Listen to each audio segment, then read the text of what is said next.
Hai semuanya, ketemu lagi bareng Mihu di sini.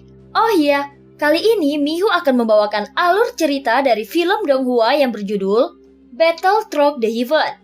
Mihu mengingatkan sekali lagi ya bahwa konten ini full spoiler.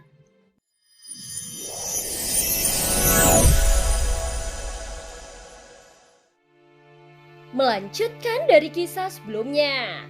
Sebelumnya ketika Xiaoyan menggunakan kekuatan jiwanya untuk membuka segel selip batu giok, seketika dia menyadari ada aura jiwa dari salah satu penguasa alam dewa iblis abadi. Dan ternyata apa yang dirasakan Xiaoyan memang terbukti. Karena Yuyan yang berada di luar gerbang kuno akhirnya mendeteksi identitasnya dan memutuskan untuk memasuki ke dalam gerbang kuno. Sementara itu setelah mengambil gulungan peta dari tubuh pria berjubah putih, Xiaoyan beserta kelompoknya segera bergegas ke kejauhan.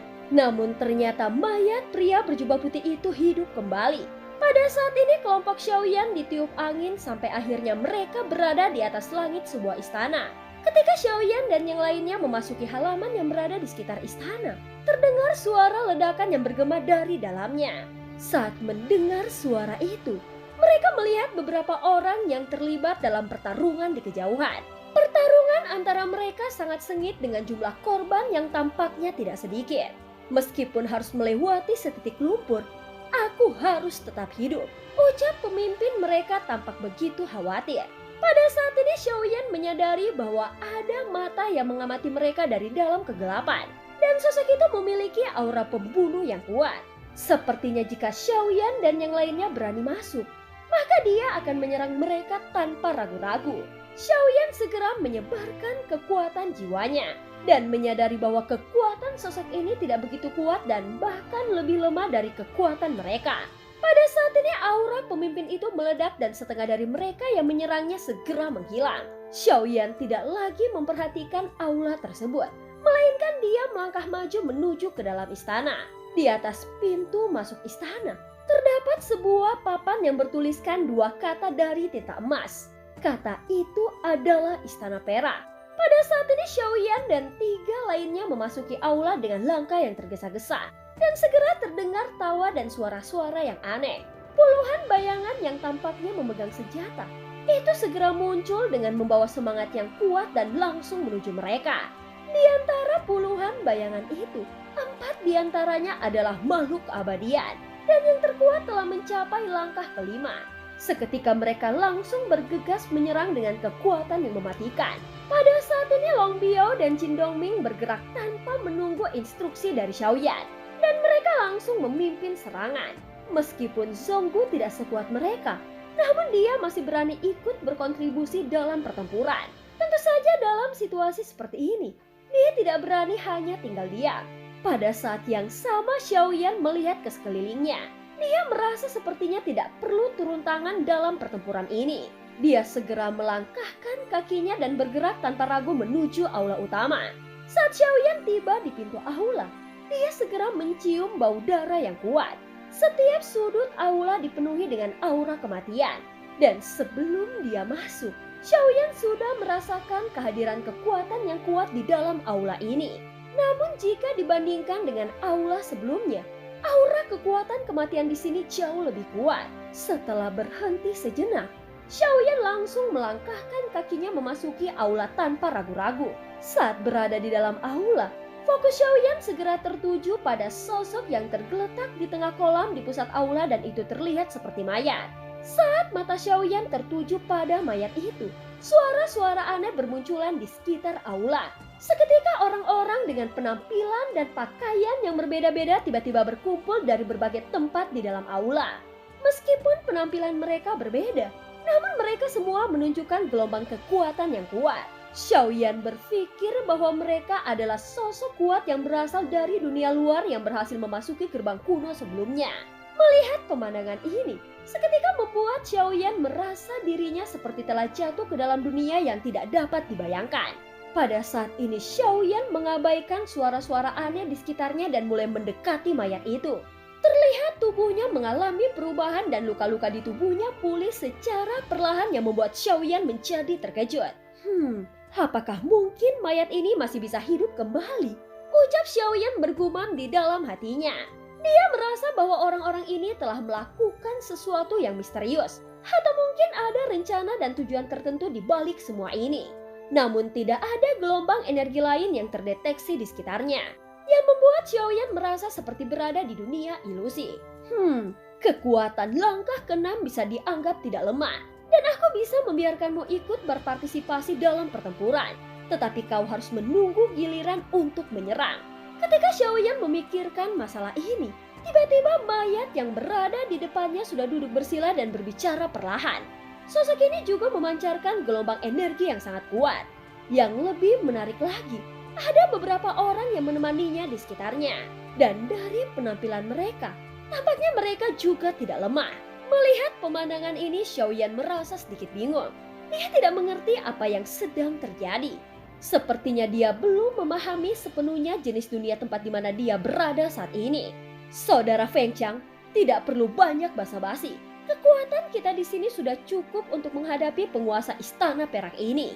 Penambahan satu orang hanya akan menambahkan masalah. Sebaiknya cepat pergi dari sini, atau jangan salahkan kami jika kami harus bertindak. Pada saat ini pria di sebelah sosok Feng Qiang segera berbicara. Dan seseorang yang ada di sampingnya juga tampak tidak senang. Setelah semua yang mereka lakukan sebelumnya, maka kehadiran satu orang tambahan akan membuat mereka harus berbagi hasilnya. Selain kelompok ini, masih ada banyak bayangan yang duduk bersila di sekitar aula. Dan semuanya tampak siap untuk bertempur. Setelah berbicara, pria itu menatap Xiaoyan dan dia hanya bisa mengangguk. Jika kelompok orang ini tidak ingin Xiaoyan bergabung, maka jelas dia tidak bisa berbuat apa-apa. Baiklah, jika kalian tidak menginginkanku, maka aku tidak punya pilihan. Aku akan meninggalkan tempat ini dan mencari kesempatan di tempat yang lain. Ucap Xiaoyan dengan singkat sebelum meninggalkan aula. Saat ini ada banyak orang yang menunggu di belakangmu. Meskipun giliranmu tiba, itu akan memakan waktu puluhan tahun.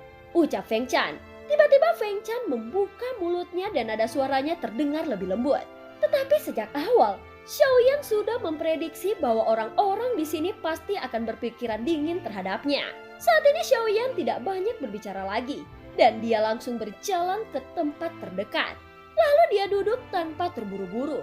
Melihat ini, ketiga orang yang berdiri di samping Feng Qiang tiba-tiba berdiri dengan ekspresi marah pada Xiaoyan. Dan mereka memancarkan paksaan yang kuat. Ketiganya memiliki kekuatan yang kuat. Dan yang terlemah telah mencapai langkah kelima. Sedangkan dua lainnya sudah mencapai langkah keenam.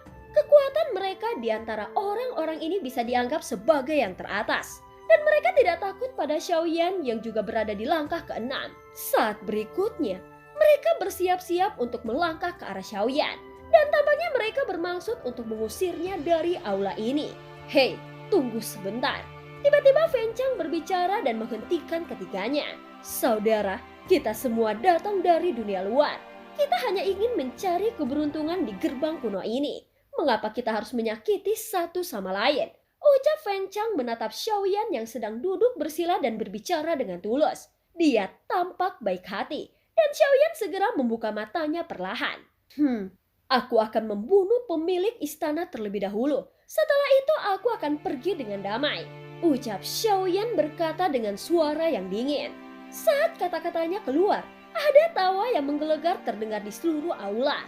Meskipun Feng Qiang berusaha menahan mereka, namun dia tidak berbicara lagi. Dan orang-orang ini tampak masih ragu untuk menyerang Xiaoyan.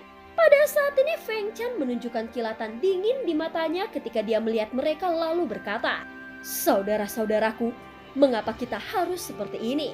Kita semua sudah menunggu begitu lama. Sebaiknya kita mencari solusi yang lebih baik. Tuan istana ini sangat kuat. Mungkin kita baru bisa mengalahkannya jika kita melawannya secara bersama-sama. Mengapa kita tidak mundur sedikit dan bergabung bersama-sama dalam pertempuran? Lalu mengantri untuk mendapatkan hadiah pertempuran. Ucap Feng Qiang. Setelah dia mengatakannya, seketika suasana menjadi tenang kembali. Dan Xiaoyan hanya diam di tempatnya. Dengan ketenangan tersebut, Xiaoyan tetap terus tenang dan duduk bersila di tempatnya tanpa mengatakan apapun. Sehingga suasana di aula pun menjadi hening sejenak. Pria yang bernama Feng Qiang ini kembali berbicara. Tentu saja kita bisa mencoba untuk bekerja sama dan mencari keberuntungan. Jika kita dapat menyelesaikan pertempuran ini bersama-sama, Apakah itu akan menguntungkan untuk semua pihak? Apa pendapatmu teman dari dunia luar? Ucap Feng Chan bertanya kepada Xiaoyan. Mendengar kata-kata Feng Chan, seketika Xiaoyan membuka matanya lalu menjawab. Baiklah, aku akan ikut dalam pertempuran ini. Setelah selesai, aku akan meninggalkan tempat ini. Ucap Xiaoyan. Mendengar kata-kata Xiaoyan, pria tersebut mengangguk dan segera setelah itu pertempuran pun dimulai. Xiaoyan segera melibatkan diri di dalam pertempuran. Dan kekuatan luar biasa yang dia tunjukkan segera membuatnya menjadi lebih menonjol di antara yang lainnya. Meskipun jumlah mereka lebih banyak, namun Xiaoyan dengan cepat mengatasi lawan-lawannya satu persatu. Pertempuran ini berlangsung sangat sengit. Dan setelah beberapa saat, Xiaoyan telah mengatasi sebagian besar lawannya. Feng Chan memberi isyarat untuk menghentikan pertempuran dan suasana kembali menjadi tenang. Semuanya, terima kasih atas kerjasama teman dari dunia luar. Kita sekarang dapat mencari keberuntungan bersama. Ucap Feng Chan dengan nada yang ramah. Pada saat ini Xiaoyan mengangguk sebagai tanggapannya. Dan tanpa banyak berbicara, dia meninggalkan aula tersebut. Seiring langkahnya menjauh, Xiaoyan merenung dalam hatinya tentang dunia ini yang penuh misteri. Dia masih memiliki banyak pertanyaan tentang pertempuran barusan. Tetapi untuk saat ini, fokusnya adalah menyelesaikan misi di dalam gerbang kuno ini. Dan dia juga harus mengesampingkan semua pikirannya yang tidak perlu. Dan film pun berakhir. Terima kasih udah dengerin Mihu dari awal sampai akhir ya. Oh iya, maaf ya kalau episode kali ini lebih sedikit. Sampai jumpa.